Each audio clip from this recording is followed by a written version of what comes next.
No bake, no cook, only 4 ingredients, easy crackers canapes. Tunog sosyal, pero sobrang daling gawin. Promise. Okay, so ito yung canapes natin. They look so very, very pretty. Ayun, katulad ko. Hindi ko, no? Okay, they look so pretty. And it's time for me to taste this. Kahit na parang ayaw ko siyang kainin. Gusto ko lang siyang titigan. Ayan, kasi it looks so good. Okay? So, I'll try yung may dill. Ito. Yan, sa gitna. Okay. So, try natin siya.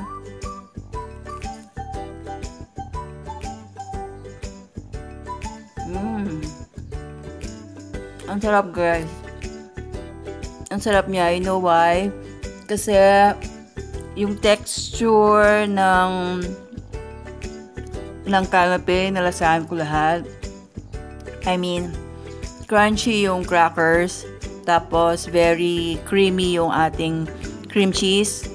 Tapos, yung salmon was, syempre, a little salty. Tapos, may konting crunch ulit sa onions. And I swear, hindi nyo malalasahan yung rawness ng onions. And then, syempre, kapag may herb siya, parang yung lasa niya na tumaas pa ng isang level.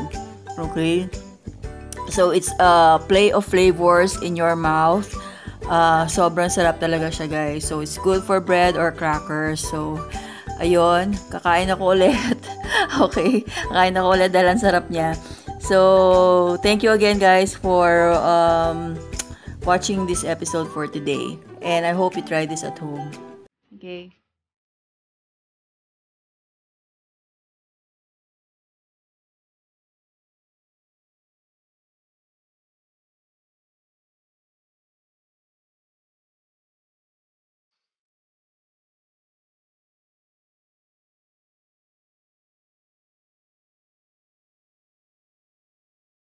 Guys, welcome back to my YouTube channel. And for today's episode, very easy lang to. Medyo may pagkasosyal ng konti. It's called canapes. Ito yung parang appetizers, ganon, sa mga parties, ganyan. And sa mga nagda-diet din, ito yung i-recommend ko na masarap. Okay? And healthy pa. Okay, to start with our canapes, ang kailangan natin is crackers. Ayan.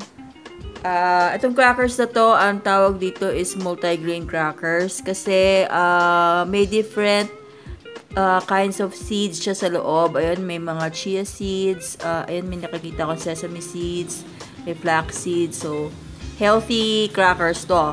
Pero kung wala kayong ganito, multi-grain crackers, pwede ring fita. Ayun, or any round crackers. Kung gusto niyo na Marie Biscuit, pwede rin. Okay? So, any kind of crackers, pwede. Also, kung walang crackers din, before, ang ginagawa ko is yung tinatawag na bruschetta. Pag sinabing bruschetta naman, instead of crackers, bread yung ginagamit. So, yung pinaka-popular na gamiting bread, crusty bread dapat siya. Usually, French bread. Ayan, yung French bread, isa-slice nyo diagonally, tapos ita-toast nyo. Ayan, papakita ko sa picture yung ginawa ko before. So, kung hindi French bread, kahit na loaf bread, pwede rin. Tapos, i-toast nyo siya. Tapos, yun. I-slice nyo siya. Kahit pandesal, pwede rin, ganon. Pwede nyo i-toast yung pandesal, slice into half, tapos i-toast nyo. Tapos yun, pwede rin yun. So, ayun. So, there are different ways of showing this. Canapes, bruschetta, ganon. May pagkasosyalan ng konti, pero maraming alternatives na pwedeng gawin. Okay? Na gamitin pala, I mean. So, for today, multigrain crackers ang gagamitin ko. And then, pinaka-star ingredient natin is our smoked salmon. Ayan. Itong smoked salmon, mabibili nyo yan sa mga specialty seafood stores, gano'n. Yun nga lang, medyo mahirap hanapin, pero Meron yan elsewhere. Kung wala sa mga big supermarkets, meron din siguro. Ayun. Like ito siya, oh, ganyan siya. It's pre-sliced smoked Norwegian salmon. So itong klaseng salmon na to is smoke siya, parang tinapa, ganon. Smoke, 'di ba yung tinapa? So ito na smoke na siya, itong salmon. So ibig sabihin, it's ready to eat. Okay? And what's good, syempre, hindi siya meat. Isda ito, so it's healthy and hindi siya finray or something. So healthy siya. Okay? And then we need also a cream cheese. Ayan. Ang pinaka magandang cream cheese for me, I think yung ginagamit sa mga cheesecakes ganon, is the brand Philadelphia. Oo, pero ang ginamit ko dito is, ang binili ko is light Philadelphia lang, light cream cheese. So, cream cheese yung actually kailangan eh. So, any brand that you like, gusto niyo na Magnolia, pwede rin. Kahit anong brands of cream cheese, pwede. Actually, meron na tayong local cream cheese ngayon, yung Arya. Ayun, so pwede rin gamitin yon yung Arya cream cheese. So, any kind of cream cheese brand that you like, pwede. So, I'm using the light version of Philadelphia cream cheese. So, ibig sabihin, lesser fat po, no? Ayun. Okay, lesser fat. Anyway, so, cream cheese, isa sa mga ingredient. And then, ito, ewan ko kung makakain nyo ito, pero ako kasi, sanayan lang eh. Onions. So, red onion siya na I slice into circles. Ayan, ganyan circles. So, kailangan sharp yung knife ninyo kasi, and be careful kasi hindi stable yung onion, diba? So, be careful in slicing it into this shape na circles. Okay? So, try nyo lang kainin, huwag nyo sabihin, ew, yuck, ganun. Pero try nyo lang talaga. It's really delicious. Ito, magagaranti ko talaga, masarap talaga siya. And, lastly, any kind of topping sa taas for garnishing. I'm using one soy, rosemary, and dill. Mga bigay lang sa akin lahat to. So, magandang garnishing ito sa taas ng ating canapé. Kung walang ganito, medyo mahirap hanapin actually to. Pwede rin yung spring onions na maliliit. Yon, yung dahon ng sibuyas. Yon, pwede rin yun gamitin sa recipe na ito. Actually, any kind of greens that you like. Pwede rin basil. Kung gusto nyo ng basil, pwede rin basil leaves. Kung ayaw nyo lagyan ng herbs, okay lang. Pwede rin yon. Okay, so I like to dedicate this recipe to my friend who shared this, si Chef Ramil from Spain. Shout out to you. Siya yung nag-share sa akin ng recipe nito. So, this recipe is from Spain pa, okay? So, sinaserve ito sa mga restaurants sa Spain. And very easy lang. So, let's do it. And para masarap yung kainin natin for today and very healthy pa. Okay? Pwede rin siyang snacks, ganon. So, let's start to assemble our canapé. So, very easy lang to. Mag-i-spread lang tayo sa ating crackers. Okay? So, eto na, cracker, and then saan natin lalagay? Ayan, dyan. Open natin tong cream cheese. Okay, and then spread lang natin siya. Ayan. Nako, ang sarap ng cream cheese. Noon naging na-addict ako dati sa cream cheese. I remember noon. Masarap din kasi ang cream cheese sa pandesal eh. Yung mainit na pandesal, lalo na kapag tinoast nyo yung pandesal. Kahit na malamig ng konti yung pandesal, ang sarap ng cream cheese, di ba? It's different from cheese whiz eh. Yung cheese whiz kasi nakakasawa pa minsan eh. So, ayun, medyo na-addict ako sa cream cheese and I like its taste. Lalo lang ngayon yung cream cheese natin, I think yung Arya has come up with a garlic cream cheese. Yung iba nilalagyan nila ng herbs, gano'n. Parang butter. Parang yung flavored na butter. Parang gano'n. So, ayun. So, pero ito simple cream cheese lang siya. Okay, so after spreading the cream cheese sa ating multigrain cracker, so kukuha lang tayo ng konting salmon. Okay, kukuha lang tayo ng konting salmon, tapos iro-roll lang natin siya ng konting ganyan. And then, ilalagay lang natin siya sa ating cracker. So, yan. Pwede nyo i-roll or kahit hindi na natin i-roll siguro. Basta, nakaspread lang siya. Okay. So, ayan. Yan. Ganyan siya. Okay. And then, we'll put an onion. Ayan. O yan, diba? Parang artist tayo dito na gumagawa ng painting. Ayan. And then, kung gusto nyo pa dagdagan ng onions, ako kasi na-acquire ko na yung taste nito kasi alam ko na yung taste niya masarap. And then, we'll just put an herb sa taas para colorful lang siya ng konti. So, ayan. So, ganyan lang siya. Ganyan lang siya, tapos kakagatin nyo lang siya sa mouth. Ayun, kakagatin nyo lang siya ng ganyan, and that's it.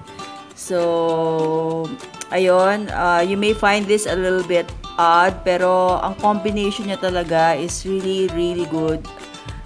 Talaga. Especially sa bread. Na-try ko na to sa bread, pero first time ko lang siyang gagamitin ngayon for the crackers.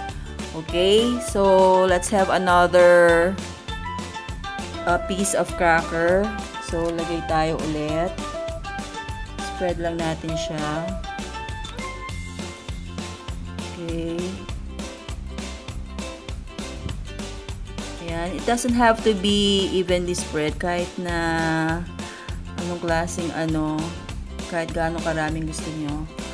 Okay. And then, lapag muna natin siya. And then, kukuha ko ng smoked salmon. And then, we'll put some onions on top. Ayan na siya, guys. So, at least siguro 2 onions. Okay, isang maliit, isang malaki. And then, instead of 1 soy, let's try rosemary. Okay, let's try rosemary. Ayan. Herbs kasi are very healthy. Sa ibang bansa, actually, ang kwento sa akin ng friend kong si Ramil, yung mga herbs na ganyan, rosemary, dill, or whatever, pinupulot lang nila sa daan. Can you believe it? Pero sa atin dito, ang hirap hanapin ng mga herbs, diba? Pero this is a very healthy substitute talaga if you want to go healthy. Ayan. So, ang very pretty, diba? So, healthy kainin, tapos appetizing tignan, and it's very healthy pa. Okay? So, I'm going to finish making this one, and I'm going to share this with my family. And, ayun. So, papakita ko yung finished product later. So, eto na ngayon yung ating finished product. Ang ating salmon canapes. Ayan. Smoked salmon canapes. Siguro kung wala kayong smoked salmon, you can be creative. Pwede rin sigurong ham. Ilagay nyo, sliced ham, ganyan. Or siguro pwede rin tinapa flakes. Oo, pwede rin siguro yun. You can be creative. Kung ayaw nyo ng red onions, pwede rin white onions. So, you can be creative in making your own canapes. Ako, pag ganito ka-pretty yung canapes ko, parang ayoko na siyang kainin. Gusto ko lang siyang tignan kasi napakaganda niya. Again, I would like to thank Chef Ramil Macalino from Spain. Chef siya doon. And he taught me this recipe. Pwede rin siya sa bread, like I said a while ago. And yun, yung mga nakikita ninyo sa restaurants or sa mga parties ng mga social na people, ayan, ganyan lang pala siya gawin. So, kayang-kayang gawin sa bahay, for snacks, gano'n, lalo na if you want to be on a diet, ganyan. Ayun, so very, very flavorful to and very easy to do. Okay? So, till our next episode, yan ang aking recipe for today. Thank you guys for watching. Bye! Okay, so, ito yung canapes natin. They look so very, very pretty. Ayun, katulad ko. Hindi ko, no? Okay, they look so pretty. And it's time for me to taste this. Kahit na parang ayaw ko siyang kainin. Gusto ko lang siyang titigan. Ayan, kasi it looks so good. Okay? So, I'll try yung may dill. Ito. Yan, sa gitna. Okay? So, try natin siya.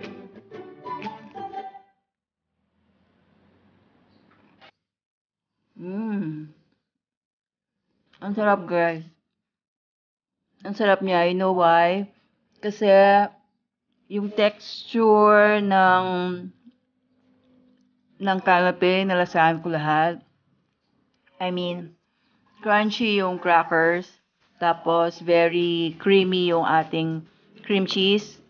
Tapos, yung salmon was, syempre, a little salty. Tapos, may konting crunch ulit sa onions. And I swear, hindi nyo malalasahan yung rawness ng onions. And then, syempre, kapag may herb siya, parang yung lasa niya na tumaas pa ng isang level.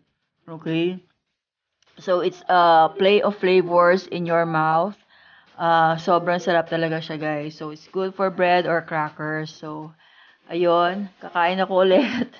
Okay? Kakain ako ulit dahil ang sarap niya.